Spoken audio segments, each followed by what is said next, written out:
Welcome, YouTube world. It's time to talk about stress. I have a story. My wife and I went to visit relatives, and we were visiting with her cousin, who was talking about the work she was doing to reduce stress in her life or have a stress-free life. And I made a side comment, well, without stress, you'll die. And she looked like, what are you talking about? But it's true. Without stress, we wouldn't be here. Stress allows me to stand, to talk. Stress allowed me to learn how to talk, to learn English. So stress is something that's important. We need it.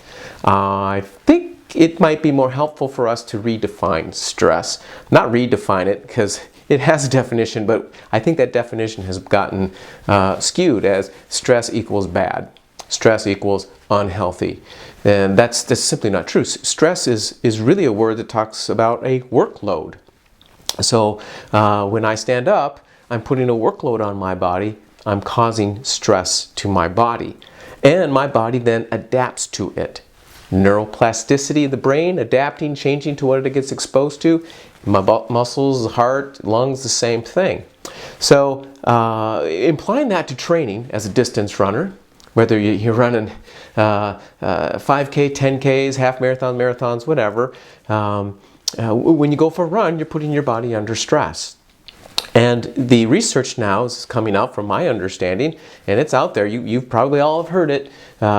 Easy days easy, hard days hard. Train easy to race fast, or train slow to race fast. So I have changed the way I talk about my trainings. Instead of hard days and easy days, even from what I understand about stress, to say this is a high stress workout and this is a low stress workout, and most of my workouts are low stress. Today I will be doing a high volume but low stress workout. In other words, the workload may be in a longer duration, but the intensity of that workload is low. And my heart rate is low. On a high stress workout, heart rate goes up under a greater amount of stress, and there's a whole different reaction in the body. So it's important, I think, or helpful, I should say, for us to understand the difference between stress being bad versus stress being actually it's good. The key is recovery. The key is not having too much stress too often, too frequently. We need to have a chance for our bodies to adapt and recover from the stress. So again, from the workout world, the running world, you hear it from professional athletes too, the idea that recovery. And there's all kinds of protocols and exercises that you can do to help yourself recover. With rolling and stretching and massage, nutrition, sleep, all those things are important to recovery. For our mental health, it's the same. We get under stress for all kinds of things that happen in life, and it's a workload. Right now, while I'm recording this, we are in the midst of COVID-19, and it's causing a lot of stress, which is a normal reaction. Understand, stress is normal. And our bodies are paying attention to things that are going around, and it kicks in a stress response, and that helps us deal and cope with life and survive. So again, too much of it, too often, we get too much inflammation, we get too much breakdown, then we can have problems, just like when we run.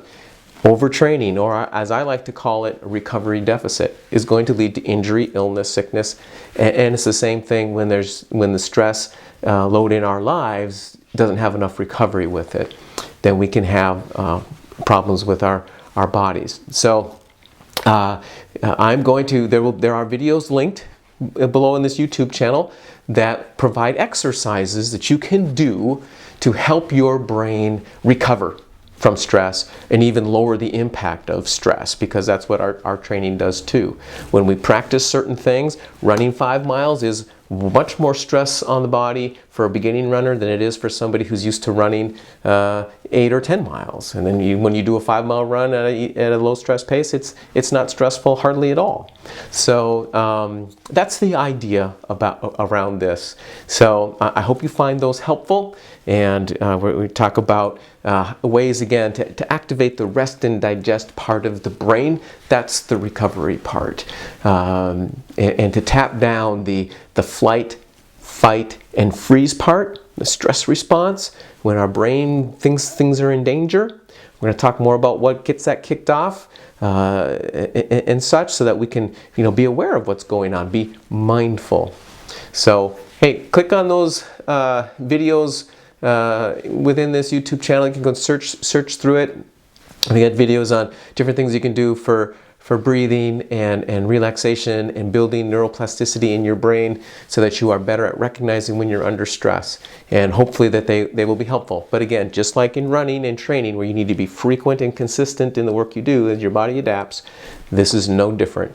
If you take these exercises, just like core exercises or strengthening exercises or getting out and running, and you do them in a consistent, frequent manner, very helpful. These other exercises, if you incorporate them in the same way, you do them frequently and consistently, your brain, the neuroplasticity, the brain will start adapting and adjusting, and the body, all one thing, all one unit, all connected, will help you navigate. Last thing to state is, there is no stress-free, and sometimes life just bombards us with stress, but please understand, we are incredibly resilient. If you look back at history, people have survived unbelievable amounts of stressors. The concentration camps, the Nazi concentration camps, are a great example of that. How strong and resilient in the midst of incredible stress humans can be. So there you go. If this is helpful, you like this, click below. If you have questions about how to use neuroplasticity in your life, I'm going to develop more and more videos as people reply and respond, and we'll look forward to seeing you again soon. Thanks, YouTube world.